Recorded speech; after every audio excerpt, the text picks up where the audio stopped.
Na Bahia, Carolina espera pelo seu filho. Aida chega com uma freira e Juninho. A moça corre abraçando o garotinho e conta para ele que dessa vez não veio apenas para visitá-lo, mas para levá-lo com ela. Aida, comovida, fica feliz vendo a cena. Leôncio, Carmosina e Leonora esperam por Ascânio. A Marinete de Jairo chega. Eles veem um a um dos passageiros descendo, menos o esperado. Sinira e Jairo descem. Leonora pergunta onde está Ascânio. Ascânio chega na casa de Mirco. Bebê o recebe, afirmando que o patrão está tomando banho. Ascânio não se surpreende com a falta de compromisso do falsário. Ele se retira para ver o mar enquanto Mirco não aparece. Rosalvo e Bebê se olham em tom desconfiado. Jairo e Sinira contam sobre o que houve com Ascânio. Preocupada, Leonora afirma que vão fazer alguma maldade com o amado. Jairo reafirma, contando que o amigo foi por livre e espontânea vontade. Sinira concorda. Leonora fica preocupada. Carmosina diz que vai levá-la à casa da mãe Tieta. Sinira tenta acalmar Leonora, alegando que logo Ascânio voltará. Jairo vai contar para os amigos o que houve com Ascânio. Todos ficam assustados com a forma que Ascânio foi levado. Timóteo afirma que os amigos têm que fazer alguma coisa para salvar Ascânio, pois sabe-se lá se ele foi realmente para o rio. Osnar tenta acalmar o amigo, afirmando que eles não podem fazer nada a não ser esperar. Modesto e Marcolino vão contar para o padre o que houve com Ascânio. O padre também relata para todos esperarem. Modesto afirma que Rosalvo e Bebê não são de confiança e podem ter raptado o amigo vice-prefeito. Tieta afirma que até agrediram o galã. Leonora afirma, bem nervosa, que não pode mais fazer nada pelo amado. Tieta reconforta a filha, alegando que a jovem não tem como ajudá-lo nessa situação. A moça se retira para acalmar. Carmosina pergunta para a amiga o que será de Ascânio. Tieta reintegra, alegando que pode esperar o pior. Os amigos relatam a falta de sorte que Ascânio tem. Osnar pergunta para Timóteo sobre como anda sua relação com Elisa. Timóteo afirma que os dois terminaram e que não terá volta. Leonora relata para Elisa que sua aflição com a suposta volta de Ascânio para o Rio é real. Ela começa a perceber o jeito cabisbaixo e triste de Elisa e se desculpa por ter sido egoísta. Ela pergunta se os dois já conversaram outra vez. Elisa nega e confessa que se sente incomodada com a aproximação do ex-marido na loja e sem poder falar para ele. Leonora tenta reconfortar a amiga, afirmando que os dois vão conversar logo logo. Leonora se retira e Elisa fica mais triste. Timóteo confronta todos os amigos, afirmando que vai ignorar o máximo a ex-mulher e que os outros têm que se preocuparem com o sumiço de Ascânio, e não no assunto resolvido dele. Com raiva, o vendedor se retira. Os amigos se perguntam o que houve com Ascânio. Timóteo chega na loja. Ele se assusta ao ver Elisa. A moça pede para os dois conversarem. Timóteo, nervoso, pede para a moça esperá-lo em sua casa, pois ele logo vai abrir. Ela, contente, se retira. Ascânio é finalmente atendido pelo misterioso Mirco Stefano. Ele se impressiona ao ver que o discurso patrão de Rosalvo e Bebê é, na verdade, o seu velho amigo de infância, Arthurzinho da Tapiranga, filho do coronel Arthur. Os dois riem no reencontro. Ainda surpreso, Ascânio não consegue acreditar que Mirco Stefano se trata de seu amigo de infância, Arthurzinho da Capiranga. Ele começa a relembrar dos momentos de infância junto ao amigo. Arthurzinho pede para eles chamá-lo apenas de Mirco e que agora o assunto dos dois será sobre o futuro, o progresso de Santana do Agreste. Ele começa a relatar sobre sua mudança e sobre seu passado. Bebê pergunta a Rosalvo se o patrão vai convencer Ascânio sobre o projeto. Rosalvo afirma que Mirco consegue tudo o que quer. Bebê se lastima por não voltar a Santana do Agreste junto ao amigo. Ele relata que o Dr. Mirco quer apenas ele no Rio. Os dois se despedem. Mirco pergunta sobre a reação que seu pai, o coronel, teve quando ele fugiu de Santana. Ele desconversa e corrige Ascânio por ter chamado ele de Arthur. Ele pede para o amigo mudar de assunto. Leonor e Carmo exigem para Osnar e Amintas fazerem alguma coisa com o sequestro de Ascânio. Leonora pede para os dois denunciarem e darem queixa do ocorrido, pois para ela isso foi um sequestro. Todos avistam um helicóptero. Leonora logo se alegra, afirmando que ali talvez seja Ascânio voltando para casa. O veículo está prestes a pousar. Todos vão ver se realmente é Ascânio. Bebê aparece e debocha de todos irem ver sua chegada. Leonora pergunta que de Ascânio. Bebê se nega a falar. Leonora a ameaça, puxando ela, quase partindo para a agressão. Bebê fica assustada. Leonora e Carmô contam para Tieta onde Ascânio está. A viúva afirma que estão tentando comprar o vice-prefeito. Leonora acha que seu amado não seria capaz de aceitar ser comprado. Tieta afirma que Leonora nem conhece Ascânio direito. Leonora diz que sim. Carmô vai contar para Dona Milu. A carteira relata que os manda-chuvas desse projeto querem comprar Ascânio. Ela mexe em algumas cartas novas e vê uma de Gladstone para ela. Dona Milu se retira, afirmando que agora sua filha não terá mais ouvidos para nada no mundo. Carmosina ri suspirando. Depois de contar sobre seu passado, Mirko revela que mudou de personalidade e de nome. Ele relata que se tivesse deixado o nome Arthurzinho da Capiranga, não teria prestígio nenhum no ramo que queria entrar. Ele confessa que queria surpreender a todos com o que ele se tornou. Ascânio relata que o amigo deveria se revelar para todos de Santana do Agreste. Mirko desconversa, afirmando que não pretende se revelar agora, pois não quer. Ascânio pergunta o porquê que ele não quer. Ele afirma que surgir assim do nada iria gerar muitos comentários maldosos. Ascânio não entende e o amigo desconversa, porque está anoitecendo e o helicóptero não vai mais poder levar Ascânio para Santana do Agreste. Ele comenta que vai explicar a outra parte da história na hora do jantar.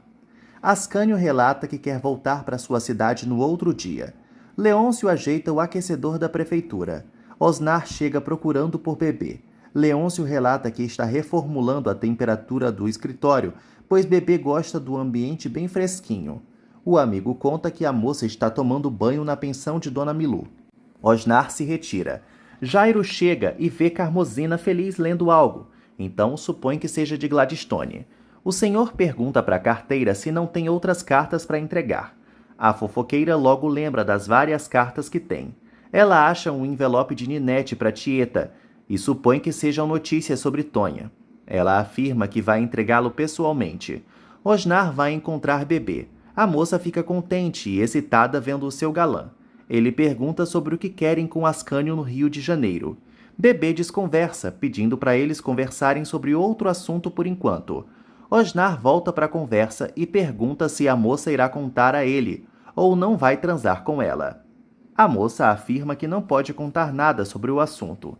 Ele se decepciona com a resposta e se retira do lugar. Bebê, com raiva, se enfurece e derruba as coisas de sua mesa. Amorzinho e Sinira vibram com a atitude que Ricardo teve em salvar Maria Imaculada de um cavalo. Perpétua se gaba, afirmando que o filho foi tão honrado por conta de seus ensinamentos que a beata deu. O padre chega, ele intervém, afirmando que o jovem teve atos nobres graças aos ensinamentos que o padre deu na igreja. Perpétua se desagrada do comentário. Ele acaba se irritando com as venenosas e as expulsa de sua igreja. Mariano começa a passar mal. Cosme vê e pergunta o que está havendo com o padre. Ele relata estar se sentindo um pouco mal. Ricardo conta que conseguiu tranquilizar a mãe para a tia. Ela relata que a beata vai correndo contar para o padre Mariano que o filho não será mais capado. Ricardo desconversa. Ele agarra a tia e os dois começam a se amassar aos beijos na sala. Imaculada chega na hora e vê tudo. Os dois se assustam. Constrangido, Ricardo se retira. Leonor aparece perguntando o que estava acontecendo. Tieta dá a entender que a jovem a viu com um sobrinho se agarrando. A moça alega que é melhor ela ir o quanto antes para a pensão de Milu. Tieta desconversa. Ela chama Maria e Leonora para mostrar uma surpresa para Maria Imaculada. Timóteo mostra as diversas roupas que Tieta comprou para Imaculada. A jovem fica contente. Tieta quer que ela não tenha nenhum vestígio de que já passou pela fazenda do bode velho. Leonora aproveita para visitar Elisa. Ela conta que ficou sabendo que a moça ouviu seu conselho em chamar o ex-marido para conversar. Elisa, alegre, conta que Timóteo vai daqui a pouco conversar com ela. Leonora se retira, parabenizando a amiga pela atitude. Elisa se senta esperando pela chegada do amado. Juraci vê Silvana saindo. Ela pergunta para onde a filha vai. Silvana relata que vai fazer suas malas. Juraci pergunta da pressa da filha em ir viajar. Ela conta que não vê a hora de sair de Santana. Juraci fica preocupada da filha estar com alguma doença psicológica. Timóteo chega e pergunta o que Elisa quer conversar com ele. A moça relata o dia que teve. Sem paciência, Timóteo reclama que não foi para ouvir historinha.